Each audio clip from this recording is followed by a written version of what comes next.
Hello everybody, we are here today with your Thoth guide, the Beta Birdman, or so we will find out, as it looks like we are actually against a Ra. We'll be grabbing our Mage's Blessing.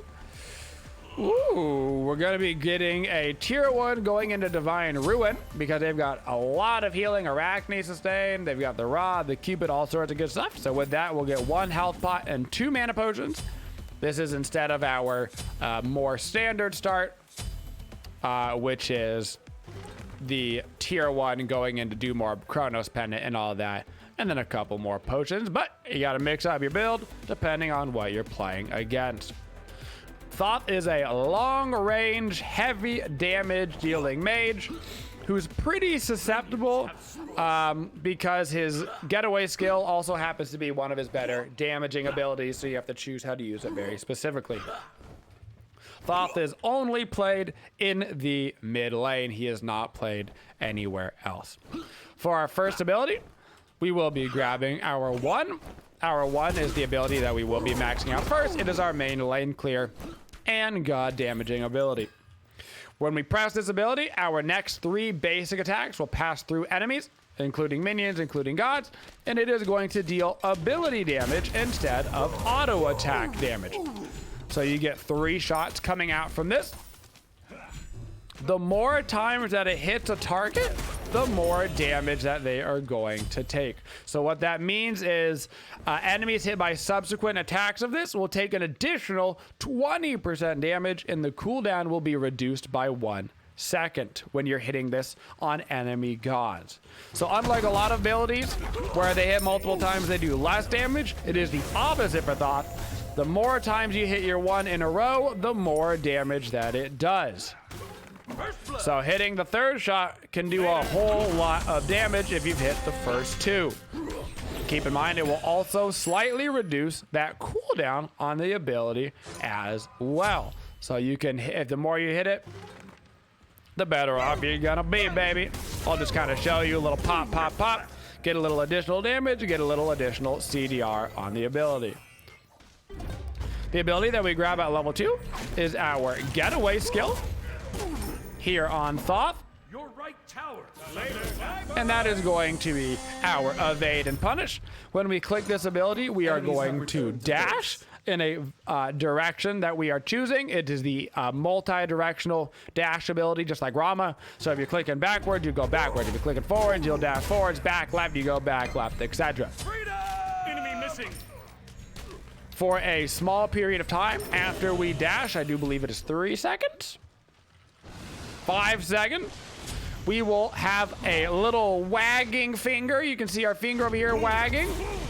And that means that our next attack that we throw out is going to be another line-based damaging ability. It is going to go through minions and gods, dealing damage to everybody hit. And the first enemy god hit, only the first one, will get rooted. Any subsequent gods hit afterwards will be slowed. So this can only root 1 target, even if you were to hit, say, 3 gods, but it would slow the additional 2 enemy gods that were behind them. So that means that this is both your getaway ability, and it is also a really large damaging and CC ability. So you have to be very careful about how you choose to use this. Use it too aggressively, you're gonna die. Use it not enough, because you're only saving it for getaways, and you're gonna miss out on kill opportunities. Backing up, we're gonna get ourselves our tier 2 boots going into our cooldown boots, and we're gonna get ourselves a couple of wards. At level 3, we grabbed ourselves our Glyph of Pain. This Glyph of Pain is going to enhance our other abilities. When we auto attack through this ability, our auto attacks are going to be enhanced, and they're going to do extra damage. So you can see my auto attack going through it becomes this giant cool looking thing. Not only do your auto attacks get enhanced going through this, but so do your teammates. So this is not relevant for the melee characters in the game, but for other range characters in the game like our Anher, he will also gain this additional basic attack damage if he is attacking through my wall. This is mostly relevant when you're talking about things like objectives. It can help you burn the Gold Fury, Fire Giant, stuff like that.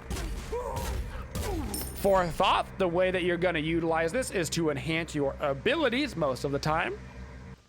When you use your 1 through this ability, it is going to extend out the length, so you can see how much farther. My 1 will be going through this, and it is also going to gain additional ability damage. If I use my 2 through this, my 2 can actually be procced on this thing in 2 different ways. So 1, you can see how long my dash is with our little directional. But if I want to instead dash through my 2, it'll take me twice the distance. But I can also shoot it through the wall, and I can shoot the root portion of this ability also twice the distance. So 2 different ways to use the wall with your second ability: the dash itself to increase the dash length, or the damage follow-up to increase the length of the damage. Also, of course, gaining you that additional ability damage. One thing to note about this ability, you cannot double stack up on walls to get twice the effect. The cooldown on this ability is quite low, so theoretically you can have more than 1 wall up at a time. No, you cannot just be like, I want super long evade and punish. That's not how it works. You only get credit for 1 wall, no matter what, even if you do happen to have more than 1 wall up. Then we have our ultimate. Our ultimate also works with a wall, just like the rest of our abilities. It will increase in length and damage. What our ultimate is going to do that we just used, it is a long channeled ability. The longer you channel it, the more damage that it is going to do. Holy bajoli, that's a lot of action. The more you channel it, the more damage it is going to do.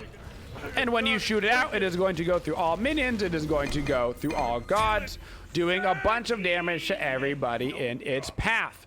It has a nice little indicator for you to see how much it is charged. I'm going to be honest with you, the way that you should get used to casting this ability, though, is to listen to the audio of it and get used to the audio and how it sounds as you get through the channels of this ability. There are little audio cues for you. This ability is no exception to the rule of Glyph of Pain. If we launch it through our Glyph of Pain, it will increase the length of this ability, and of course you will get that bonus ability damage. Now, the one thing about this ability is that you can actually cancel it early, both in terms of doing the damage with it, and also in terms of not firing this ability at all.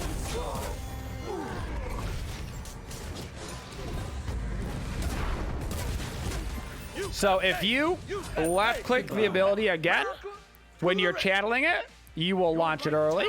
If you right click, you will cancel out of it. So say I'm thinking about ulting, but I'm not 100% sure. I start channeling my ultimate, and then I can right click and I can cancel it. If I don't want to wait for the entire buildup of the ability, let's say I know I don't need all the damage from the ability, I just need it to go off quick to secure a kill, then I can simply click my left click again when it's channeled, and it will go off. So I can just left click, pop it, and it'll go off as soon as I want it to, doing, of course, less damage depending on how long that I've charged it. Finally, for our passive is going to be a lot of text. Don't worry about it too much. For the most part, what this is saying is as the game goes on, as enemies die, including like these minion boys and whatnot, you are going to be gaining penetration. So basically, for every 30 enemies that die, you are going to gain 3 penetration, but you can't cap out on this passive until certain stages of the game. So it's got little level markers where you can have a stack of level 1. You get your second stack of 5, then 9, then 13, stuff like that. Long story short, by the end of this passive, you can see these little things built up. That means I've got 3 stacks. That means I've got 9 flat passive. So if I go over and I look at my penetration right here, you can see that I've got 19 penetration right now. The 15, or excuse me, the 10 from Divine Ruin plus the 9 from my passive. So I've got a total of 19 penetration right now.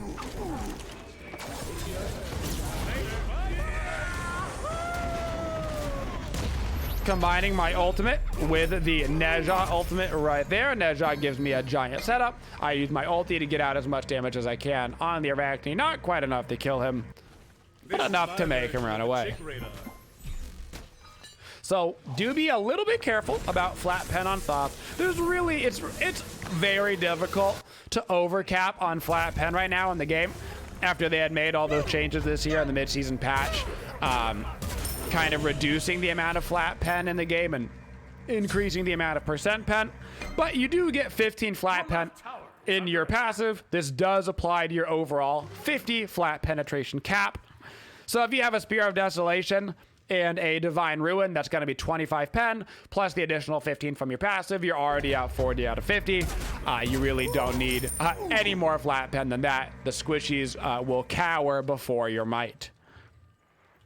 For our build, we have got ourselves our Mage's Blessing, and we've got our cooldown boot, 20% CDR, nothing crazy here. This is very standard right now in the mid lane. And then we've got our Divine Ruin because they've got so many different gods that can sustain that we wanted to make sure that the Divine Ruin was online as soon as humanly possible. They are absolutely doing the Gold Fury right now. I'm going to see if I can't scare them off. Nope, they're going to burn it down way too quick. And Arthur's just running into our back line. He tried to bait us over there. We knew they were going to gold. Doesn't matter. They had it warded too.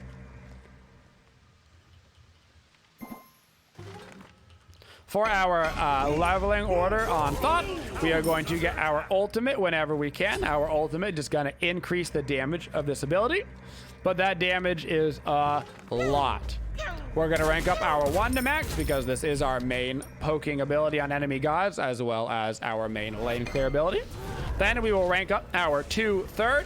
Ranking up our evade and punish is going to allow us to get extra CDR in this ability. It increases the damage. It does not increase the root duration. It'll just increase the damage and the cooldown. And then finally, we rank up our 3. All this is going to do is increase the flat amount of value that it increases our ability and basic attack damage by, which is almost entirely irrelevant. We're just using it for the increased length more so than anything. So our very irregular standard combo here on Thoth is probably the easiest of all gods. You literally pop your 1, you pop your 3, and then you just use your 1. That's it. This is what you're going to be doing most of the time. This is how you're going to get most of your poke off. You're just going to be walking up and hitting people with that little combo, keeping your dash up in order to get away. Enemies incoming left. Now, when you get targets a little bit lower, I got to be actually careful here. Little tidbit, if you auto attack through your wall on Thoth, it does actually do 2 damage to wards instead of the regular 1. So you can actually clear a ward in 2 autos instead of 3 autos. Gonna look for a big ulti on the Ra right here, see if I can't put him down. I am gonna be able to grab a kill right there. I'm gonna keep my dash up. Not gonna go too aggressive right here into Kabrakan because there's an Arthur on his way over. Just gonna use my dash to get out of range and then turn back around and root off the Arthur. Try to help my Nezha get out of here. Keep turning around and poking as I continue to run our way. Attack right tower.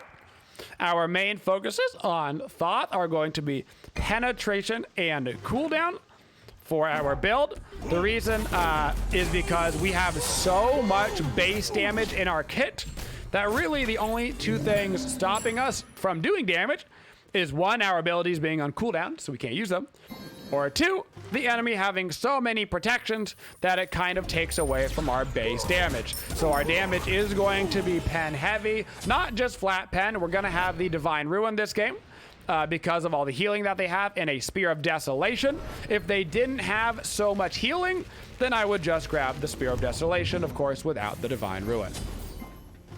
Backing up, we're going to grab our Aegis, just our standard mid lane actives, and another Sentry Ward to make sure that we're keeping up the wards.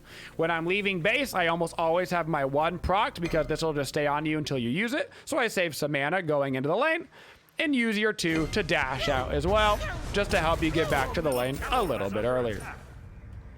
Enemies in the left jungle. We can use our ultimate in order to bait on Thoth. We can start channeling it and then not pop it. I'm gonna walk in front of my little wall right here so I can dash a long way backwards. And then I'm gonna use my 2 before it runs out just to clear the way. So right there, I used my wall in one direction in order to get the kill onto Thoth, right? I used it forward to get the kill onto Thoth. Then I ran through it and dashed backwards through it in order to get the extended length on my dash in order to try and get away. Walls are your friend on Thoth, and I don't just mean your 3. All of your abilities on Thoth are going to be going through walls. Every single one of them. He already has no Aegis, so he's gonna be dead. I'm gonna try to get away from this Arthur that I know is behind me. I'm gonna hit this guy with a little bit of bait.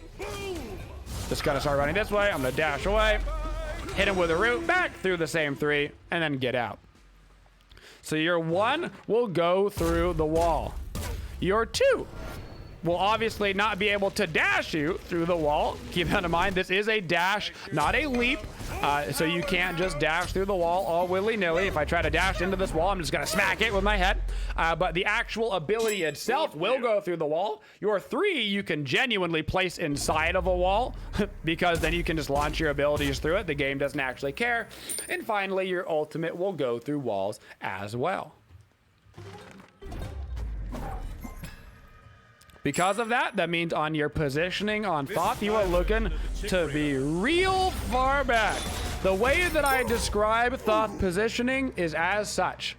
However far you feel like you need to be back on Thoth, a little bit farther. Okay?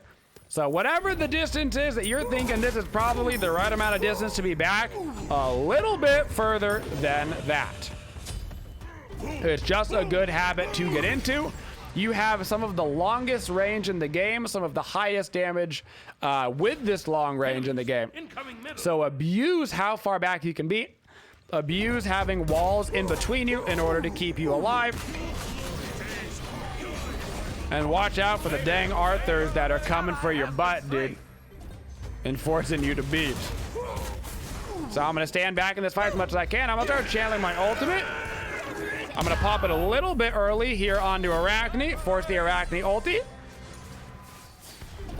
So I knew if the Arachne got into melee range against me, I would be in a lot of trouble. So I popped my ultimate a little bit early. I didn't have my beads up right, which meant if he hit me with that stun, I was roasty, toasty dead. So I just kind of freak out the spider, hit him with a little ulti right there, smack him with it, and then I can continue to live. Red buff is coming up soon. I'm going to go do these back harpies and then reset back over here to the red buff.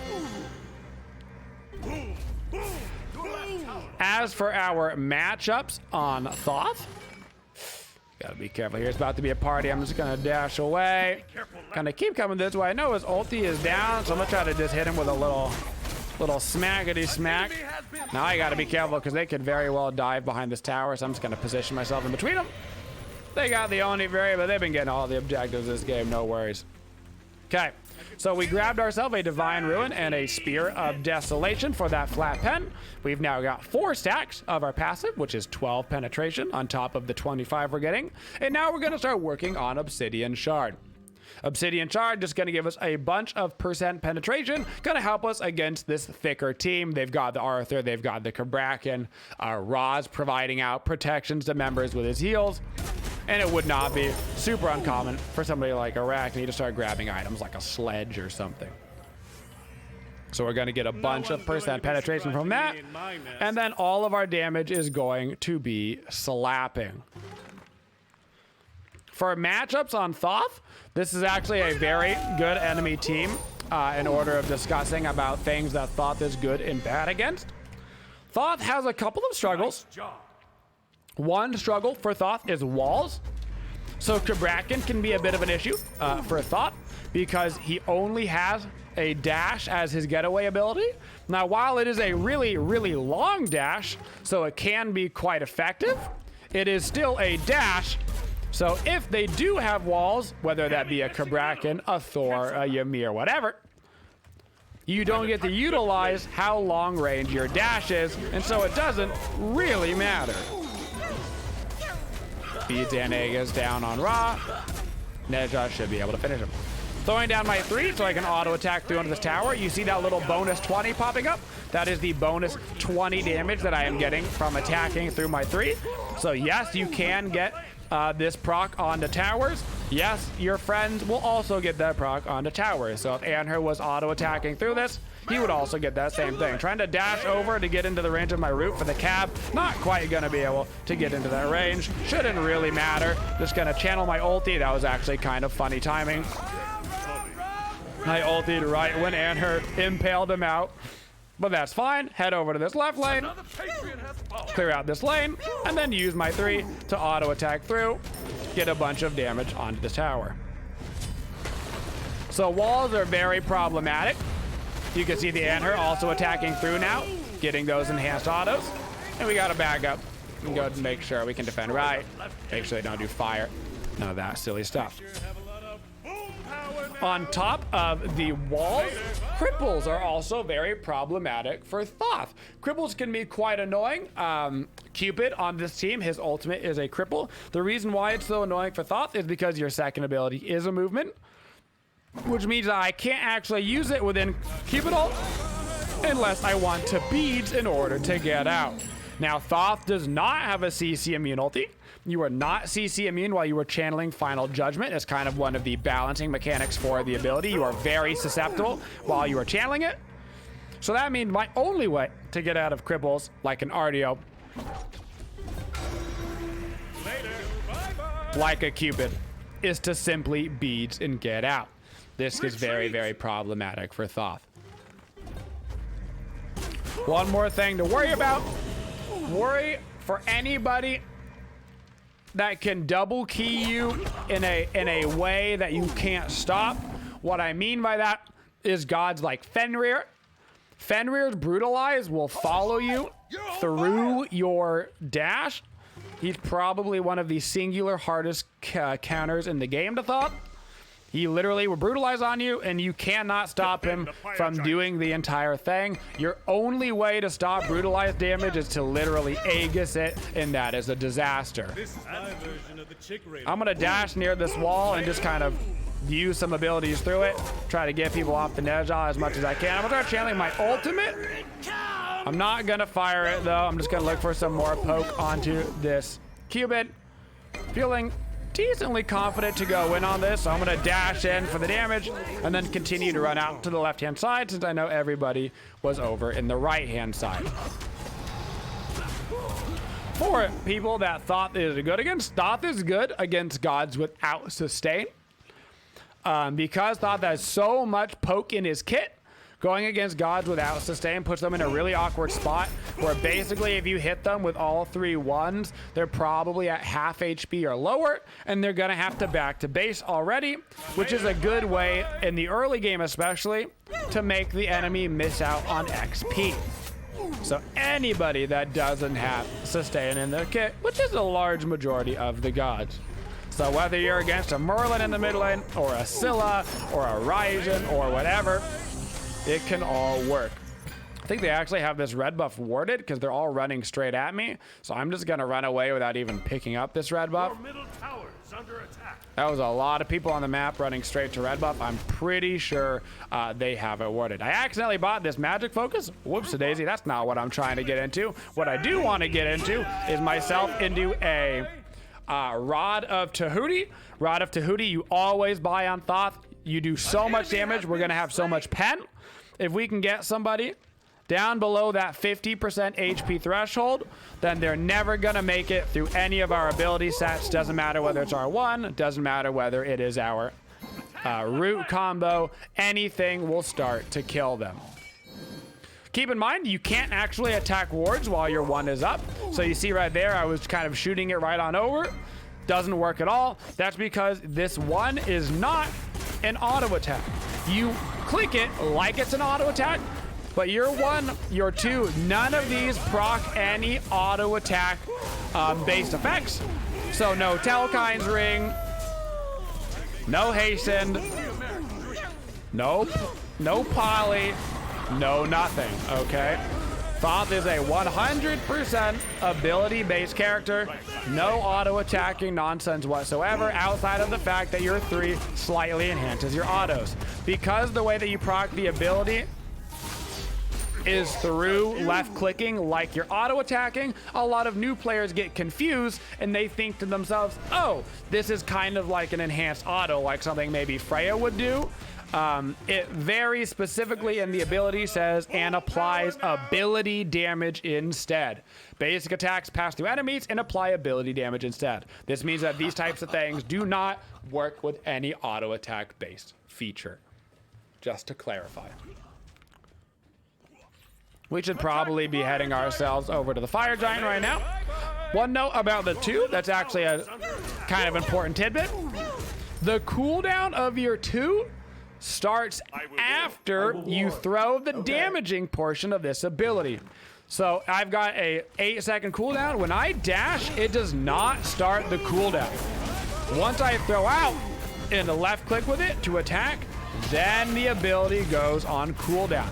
So if you want to maximize this ability, or if you want to try to just use it for the movement that it can provide, that is fine, but make sure you immediately throw out the 1 so that way you can start the cooldown to get it going again. If you wait too long, you're gonna put yourself in a really awkward spot. I'm gonna keep up my route right now because I feel like the Arachne is coming in and I want it to be ready for him right when he lands. I'm gonna see if I can't help this Arthur out. Is he gonna be fine? It looks like he's gonna be fine, so I'm just gonna go ahead and back it on up. Your middle tower is under attack. Sentry Ward. I'm gonna keep my Mage's Blessing online right now. It's giving me that 10% CDR, bringing me up to 30% with my cooldown boost, my Spear of Desolation. I'm gonna be selling it for a Soul Gem. Soul Gem is going to give us that 10% CDR as well, but it's gonna give us a bunch of bonus damage on top of the damage that we're already doing. The lifesteal on this ability is basically irrelevant. We don't care about it. What we really care about is this passive, which will provide some nice sustain actually for the team near Phoenixes. But more importantly, No one's going to be surprising me in it is going to be providing us with some extra wombo combo damage. Not going to chase any further on this. It's a little bit too greedy, so I'm going to go ahead and back it up a little bit. attack middle tower. Later. When you're playing Thoth, the one thing that you're going to have to do, and it's going to be practice, is knowing when to use your 2 or not. A lot of people ask me, is there just like an amount of, is there any way to know 100% when I should be using my dash aggressively compared to when I should be using it defensively? There's really not an easy answer. I wish there was. You just have to practice the god and learn what situations that you're dying in, learn what situations that you're living in, and then start to base the fact that you're using your 2 or not off of that information that you are receiving. So that is definitely one of those things where you simply just have to practice. Like right now, this is not a horrible opportunity for me to use my dash and then to try to get somebody over around a wall. I slap the cab with it. I'm very safe around this wall, so I don't mind doing that. That is raw ultimate down. I'm gonna start channeling my own ultimate, looking for somebody sneaky through the wall, see if I can't get Cupid. I am not gonna be able to get Cupid, unfortunately. I would have been able to, I just missed. I'm gonna use my dash right now because I'm feeling pretty safe. Arthur goes up into the air. When he comes right back down, he is dead. I'm looking for the Raw right now in the backline. I've got my beads up. I'm actually going to dash into this, put down my 3 again, look for a big combo. I'm going to land it. Not going to be able to get the kill right there, though. Unfortunately, it looks like we should be able to get the Raw. We might be able to end the game right here. As long as we kill the Kabrakan, which we did, now we should be able to put this one away gently. Gonna use my 2, get myself over to the other side of the map, kind of spread us all out a little bit. Bada bing, bada boom. So for our last item, we would have been selling that Mage's Blessing for a soul gem. After that, we would have been basically full build outside of our boots. Then we would have sold our boots there for a final item. That final item would have just been something right along the lines of raw power. You've got Soul Reaver as a nice long-range power item, give you another 10% pen, give you some percent damage as well on the tanks if they're being particularly problematic. If you're feeling a little bit unsafe, I don't hate E-Staff. E-Staff will actually be really easy for you to proc on Thoth and give you that bonus HP because you're always using your 3-1 combo. You'll actually be able to get that E-Staff on you very consistently and get those 2-3 stacks on you to help keep you alive as you move into the later stages of the game, guys. And that is our Thoth guide. Now,